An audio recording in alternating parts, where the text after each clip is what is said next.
One of the most subversive talking points that people in the West like to engage with is that they need more representation of women in positions of power. You see, historically, there have been way too many men, especially cisgender straight white men, in positions of power, so now we need more women in positions of power. And I say that this is subversive because they really don't care about this at all, as seen when Amy Coney Barrett, a woman, was nominated as a member of the Supreme Court of the United States. This caused a lot of people to do massive protests because, well, their talking points were subversive. What they really mean is not that they care about women getting in positions of power. What they really meant was that their ideology needs to be represented in positions of power. And they didn't think that Amy Coney Barrett, a Catholic woman, can represent their ideology accurately. As such, they protested. But one of the interesting things that we get to notice at their protests were a couple of ladies disguising themselves as characters from A Handmaid's Tale. A Handmaid's Tale is a fictional TV show that represents a dystopia where religious extremists have taken over the United States and they are forcing women to dress like these particular costumes. And they're also systematically raping women, forcing them to have children, forcing them into slavery and whatnot. Now, obviously, Amy Coney Barrett has nothing to do with this, but the people that are dressing up as such do it because they just don't know any other version of reality. You see, most of these people are most likely atheists and they have not encountered religious communities. The only thing they know about religious communities is what they get from television. If you live your life in a pod and you don't really get to experience the world much, then you're only going to get hearsay from other people as well as whatever you go to see on television. As such, their entire life is shaped around pop culture. If they see it on TV, they believe it to be true, or at least to be some accurate representation of the truth. In other words, they believe that if religious people were to allow to get power, then the United States would turn into the Handmaid's Tale, which is simply a warning for an authoritarian future that needs to be stopped. And this is why the people in charge, the ones that are pushing for a left-leaning ideology, they want every single culture and every single medium to push their message. They don't want people to have any alternatives. They don't want people to see that there might be a different version of events. There are no two sides of the same story. There is just one side of the story, their side, and everything else is misinformation. As such, the problem with anime and manga, as I explained it in my previous video, is an issue that they need to solve. And here you have one by the name of Takeshi Natsuno, which is widely known as the father of mobile internet, as well as the senior vice president of NTT Docomo, developing email messaging, ringtone download service, Java-based mobile application, and the list goes on. But to make it more simple, Businessweek called him an expert on the internet and multimedia globally, as well as one of the world's 25th most influential e-business leaders. And he is affiliated with the World Economic Forum. Now, as I mentioned before, the World Economic Forum and people like this guy don't like people to have a array of opinions. They don't like people to be able to choose various stories. And as such, there should be only one story, only one version of events. And manga is being problematic. Now, because they can't really censor manga by telling Japanese people to censor themselves, they have found an alternative way. You see, China already has that alternative way. China allows Western movies to be screened in China only if the Western movies censor to the Chinese sensibilities. In other words, if you remove LGBT characters from your blockbuster film, if you add a Chinese actor in your blockbuster film, or you film at least one scene within China, or you're not critical of the Chinese Communist Party at all, then you're allowed to film in China.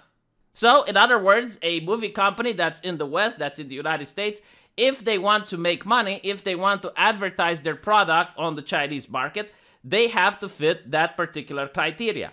And it's really the same argument that can be applied to manga.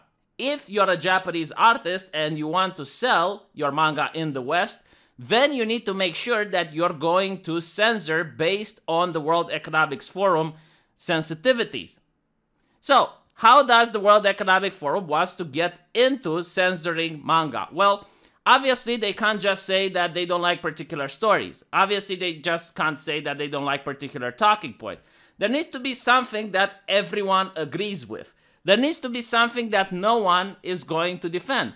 And that, of course, is there is a lot of sex in some manga. And that's the talking point that they're going to latch on. Do shonen magazines need swimsuits gravier? So, shonen magazines are magazines designed for young people, and graviers are pop idols in Japan. And these are similar to Playboy magazines where the idol isn't naked, but is usually posing in sexually suggestive positions. It's pretty much like clickbait because it sells. So they're going to say, well, hold on a little bit, okay? We're a little bit more puritanical here in the West. We don't like to see people using their bodies to sell merchandise like we have on Twitch or OnlyFans. So the question is, like, do these magazines really need this? And the answer is yes, they need it. Because if something is working, why fix it? If it works, why change it? But they're not really interested in censoring the shonen. What they're interested about is reviewing the extreme sexualization of manga. Because in other words, there are a couple of mangas where you have the female characters in sexual positions. And I want to say that it's no different than how comic books used to be in the 90s or how comic books used to be in the early 2000s. Comic books also use various sexual positions in order to sell because it's simply clickbait. It's free advertising. If you're trying to cater to a teenage market, they're more likely to buy if they see a pretty lady on the cover doing a sexy pose. But of course, you know, they're going to pretend that they're Puritans now. They're going to pretend that they're religious people that really care about the moral framework of children.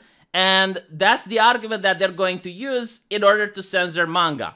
But take into account that once they get their foot in the door, once they manage to censor based on this, sexual ideology, then they're going to ask for more censorship and more, and it will never stop until manga and Western entertainment are pretty much similar. And you get to see how Mr. Takeshi Natsuno is acting exactly like a concerned soccer mom, saying that we are flooded by manga that are more way extreme than gravures, including all that the Japanese manga are unable to pass the examination of Google and Apple. So we must create a new standard for what can be shown in public and what isn't for this era of the internet. Now, I would like to point out that the same people that are complaining about sexualization, they don't really just talk about having a female character that lacks clothing on the cover or a sexual position.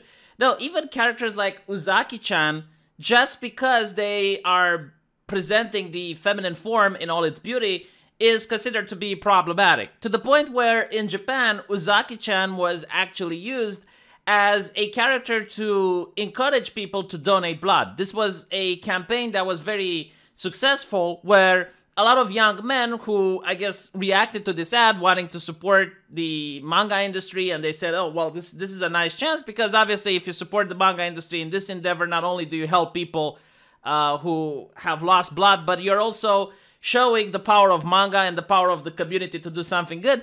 Well, it got a lot of feminists upset, and they were saying that this needs to be taken down, and obviously, you know, like, what would you tell to a person that got blood donated from one of these individuals? You say, hey, you shouldn't take the blood because it's misogynistic blood.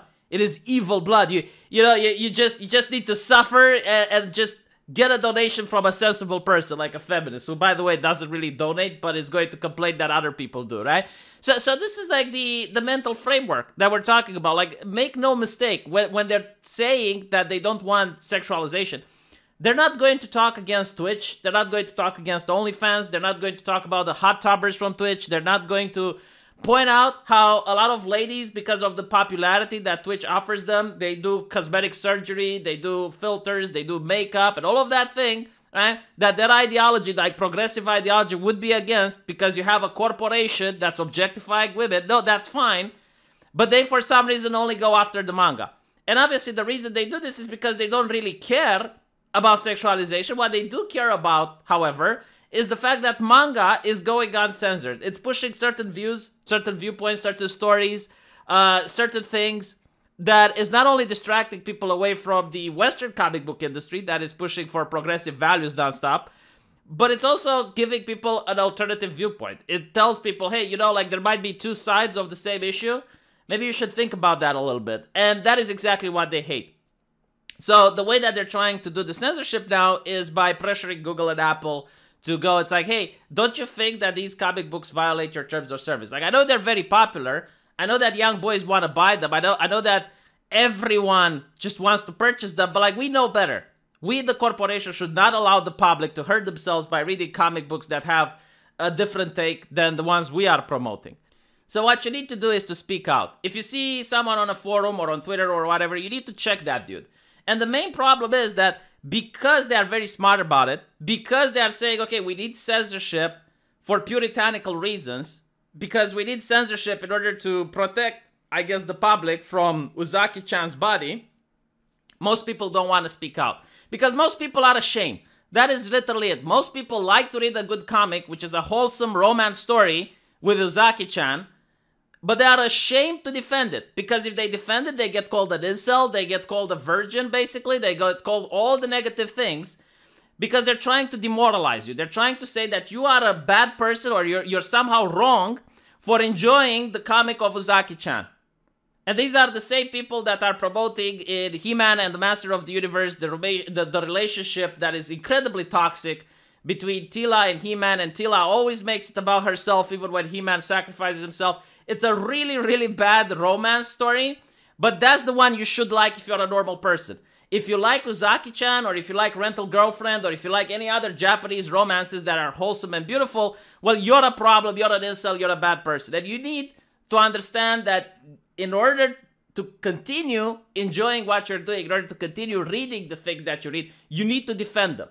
It's not enough just to buy them. You need to defend them, whether you're in a forum or a YouTube comment section or anywhere like that. Whenever you see a person that is attacking the fandom you like for no reason whatsoever than to be an asshole about it, you need to check that dude. You need to talk with him and you need to say no. I like what I like. I'm not ashamed of what I like, and I think you are the problem, not me.